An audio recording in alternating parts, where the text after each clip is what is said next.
Center it a tiny more. We are live, everybody. Hello. Dan Canobio, Chris Algieri. Moments after Canelo Alvarez picks up win number a billion in his career, million championship rounds fought. He goes the distance with Edgar Berlanga. He knocks him down in the fight, and he goes the distance. I'm pretty sure I told you to take that one. You won some money tonight. Chris Algieri is here. We are ringside. They're breaking down the ring. They're setting up for a press conference. We're going to be with you for a few minutes here to break down our thoughts on it. Chris, what did you think of Canelo's performance? Workmanlike, landed 50% of his power shots, knocked down Berlanga, doesn't get the stoppage, which a lot of fans were looking for. I know a lot of fans out there are going to criticize this performance from Canelo, but I thought it was still vintage. I don't know if it's good enough to beat some of the guys at 175. These are all the things we're going to talk about on this post-fight show. Thanks for joining us. Yeah, listen. Canelo put on a great performance. He was a dominant win. Two judges had 2 rounds for Berlanga. One really? Judge had 3. I wonder what rounds. I thought the last round Edgar won. Other than that, I thought it was pretty much a shutout. But it was entertaining. Jim Lampley, the legend, said something brilliant. He goes, for a non-competitive fight, this is actually very entertaining. And I agree. I had a lot of fun watching the fight. You got to see some animosity from Canelo, very different than the Munguia fight. You know, there was some jibber-jarring back and forth. There was some dramatic flourishes from these guys. There was a headbutt. There was low blows. There was some wrestling. Harvey Dock, the great referee, took a stumble during trying to break the guys up. So it was entertaining. But yeah, it was very one-sided in terms of that. But I think the story of this fight is Edgar Berlanga. He showed some real class tonight. He showed that he didn't just get a paycheck. He showed up and tried. Yeah, I think so. He showed his class. I agree. I'm not going to sit here and trash any fighter that steps into the ring, especially with Canelo Alvarez at this point. I was expecting a little more out of Berlanga. I was expecting him to try to maybe bully Canelo. He was younger. He was bigger. He was probably had more power, arguably. But I wanted to see Berlanga go for it. I don't think he went for it at any moment during the fight. Maybe in that 12th and final round, the final minute when he was first, his jab was non-existent. But when he did throw the jab, it landed. But he never followed it up with any big right hands. I understand it's one thing to say all this stuff beforehand, but when you get into the ring, especially with Canelo Alvarez, it's a tall task. I was expecting a little bit more out of Berlanga. I disagree. I thought he actually used the jab better than I've ever seen him use it. But he should use it more. Well, of course, but he's not a jabber, and he's never been. I know he said before the fight, he's like, the key to victory for me is to use the jab. But I was like, it's the first 12 rounder. I've never seen you consistently use a jab. But I thought he used it more than he'd ever used it before. And in a big fight against a guy like Canelo, who's a very good counterpuncher, I tip my hat to him. But I agree in the fact that he definitely could have done more, should have led more. I think playing second fiddle to Canelo, letting him get on his front foot is not a good idea. Trying to fight a counter fight against Canelo, not a good idea. When he did lead in that last round, he actually had a very good round. He landed the best punches of the fight that night. Actually looked like he wobbled Canelo a little bit. But yeah, no, I think most of that was experience, and some of it was self-belief. He didn't know that he had it in him to do that. He was definitely ready in order to defend against Canelo's normal attacks, the body shots. He had good answers for that. He kept Canelo on his toes in that way. He was in great condition because he was still explosive in the later rounds. But he just didn't lead. He wasn't offensive enough, especially in the way that he's really good at. So obviously he's trainable still. He learned a lot going into this fight, but he just didn't know how to win tonight. Right. He didn't know how to win. I agree. And he didn't embarrass himself whatsoever. He did not go in there. I'm like, I don't want to see Berlanga ever fight again. I would love to see I would love to see Berlanga at the top fighting the plants of the world. And Billy's Munguia Berlanga would be a firefight. Go down the list at 168. I think Berlanga did not embarrass himself, but I would have liked to see him go for broke a little more. He was such a heavy underdog in the fight. But like I said, easier said than done. Like you talked about the jab. It's one thing to go in there and say, hey, I'm going to pump my jab. I'm going to fight like Bivol did. That's not the type of fighter Berlanga really is in there. But it was a lot about Canelo. Let's talk about Canelo's performance. Lands 50% of his power shots. He drops Berlanga in the 3rd or 4th round with a wicked left hook that was just perfectly placed. And that's what Canelo's been doing over the last couple fights. If you caught the DraftKings live hits I was doing, there was a plus money on Canelo, 1 knockdown, and a decision. which he has done now for 3 consecutive fights. He did it against Charlo, he did it against Munguia, and now he does it against Berlanga. That's 3 fights in a row where Canelo goes the distance. More than that, he hasn't had a stoppage win since the Plant fight. But I think he was a little sharper against Munguia. I think he was a little more powerful. I thought he punched harder against Charlo.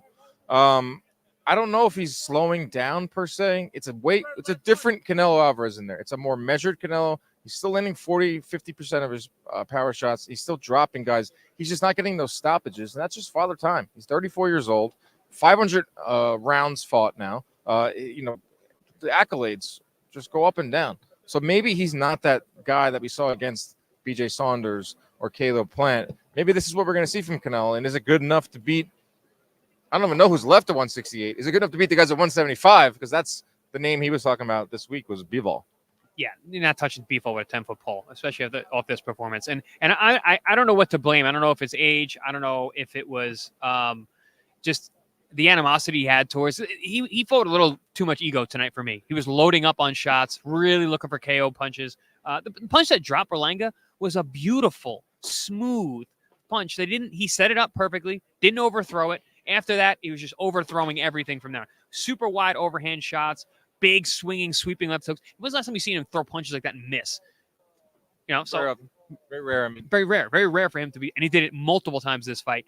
Berlanga had a good pullback game that made Canelo miss widely. Pull out game or pull back game? Pull back game, not to be confused with the pull out game. So, I don't know if we're going to blame age for that or if we're going to blame the fact that there was some bad blood. And I thought he fought with a little too much ego in those situations. But, man, Canelo's still Canelo. Canelo's one of those guys. We're going to look back on his career.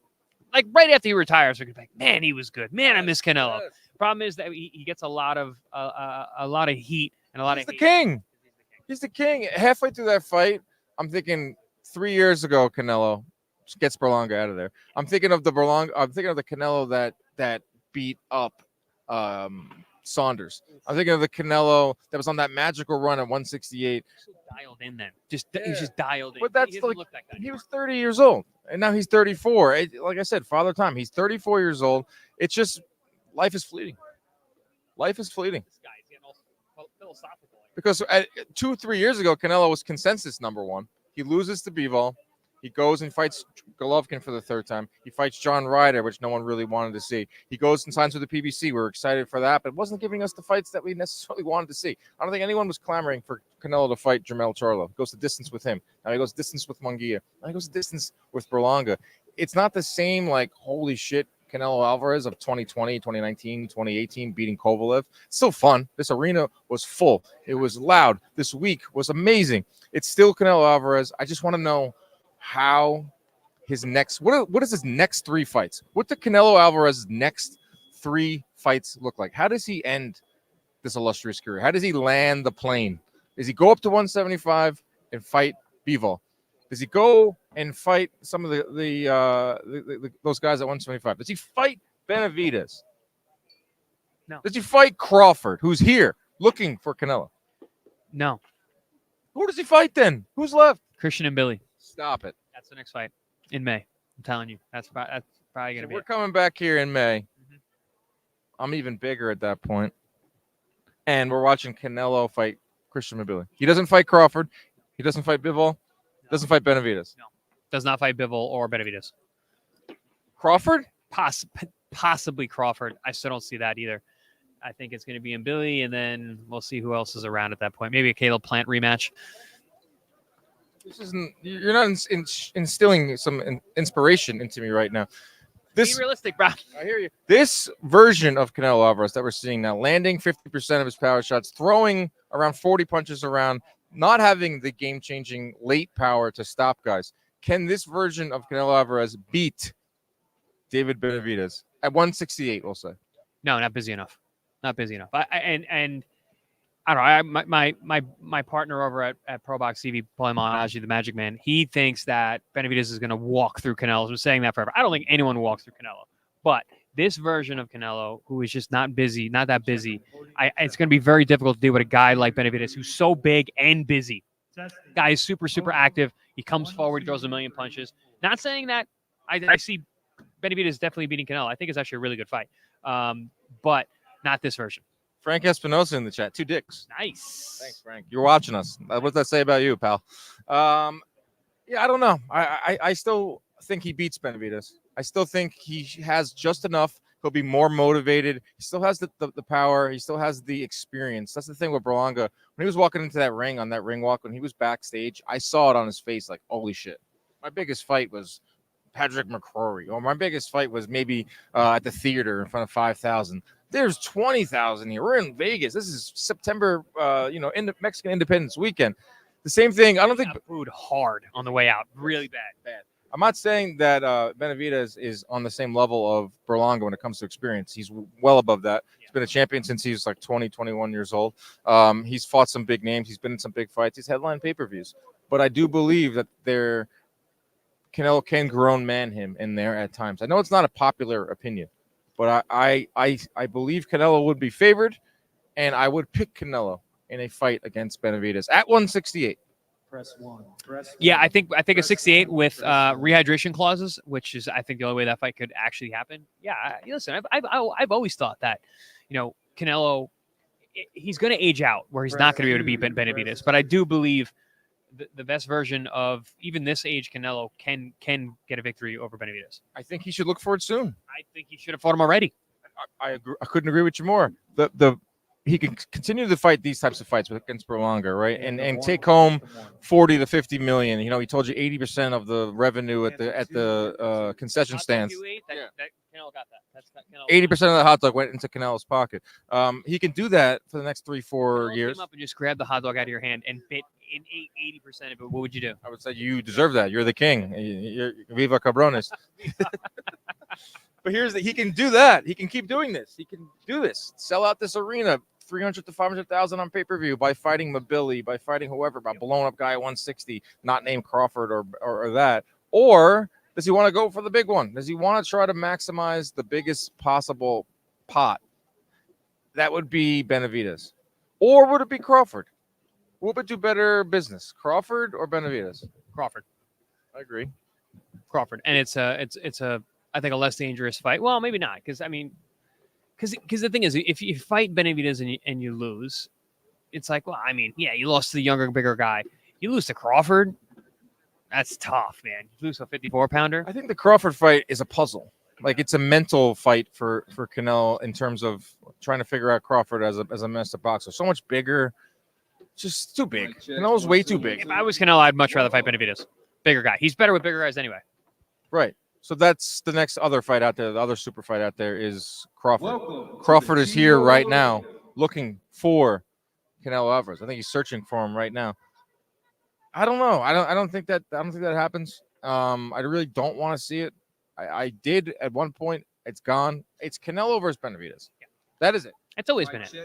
And if Canelo does that, I think no one can fault him afterwards. Just win, lose, or draw. Right.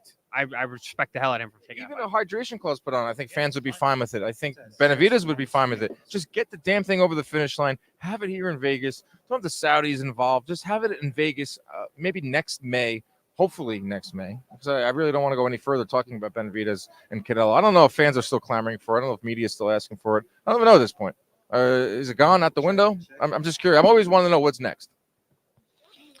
That's what we always do. It's funny. As soon as fights end, the press conference is like getting put together right now. We're asking what's next. You're a media guy now, Chris. Yeah, I know. It used to make me mad as a fighter. Like, I'm like still sweating from the fight. And like, oh, what's next? I'm like, bro, let me go home. Let me go take a shower. Yeah, I know. They're asking that in the ring. Let's talk about the undercard real quick. Caleb Plant, probably the most notable win of the night. Really fun fight. Going back and forth. McCumbee down early. A little ring rust early. He even admitted it. Took him some time. Hadn't been in the ring since March of 2023 when he lost to Benavidez. Gets the stoppage. I talked to McCumbee after the fight. He was hanging out ringside for the Canelo fight. And I said, did he throw you off with the inside fighting? He goes, yes. He said he made adjustments. I didn't. Well, I said that. I said that in the super chat. I said the story with the fight before it even started was the experience of Caleb Plant, the fact that he has it and McCumbee doesn't. And then during the fight, it was like, this is what being a champion is all about. Caleb Plant's a champion for a reason. He knew how to adjust. McCumbee is not adjusting at all. Right. That was a fun fight. At least he was aware of it, and that's No, it was. Yeah, I mean, I told him, bro, you didn't embarrass yourself. It was you went out on your shield. You right in the mix again at 168. If you want to go up to 175, there's fights for you there. That was probably the best fight on the undercard. Stephen Fulton got himself good fight. a decision win over Castro, which was a fun one. Rolly in a blah type of fight. I didn't learn anything about Rolly there. I didn't. Blah is being nice. Yes, I'm a nice guy. You know that. The Lara Danny Garcia fight was the strangest fight I've ever seen. It was a fart in the wind. It was it was a sparring session, and then Danny didn't look like he wanted to be there at any point during the fight, and the way he went out was weird. Very strange fight. All right, guys, it's time to say goodbye. We're gonna maybe go to Access Nightclub. We might go get some steak. Might do all the above. It's been a fun week. I really enjoyed joining the broadcast and doing some live hits for DraftKings. We'll be back sometime next week from our studio. Appreciate it, everybody. Be safe. Good night.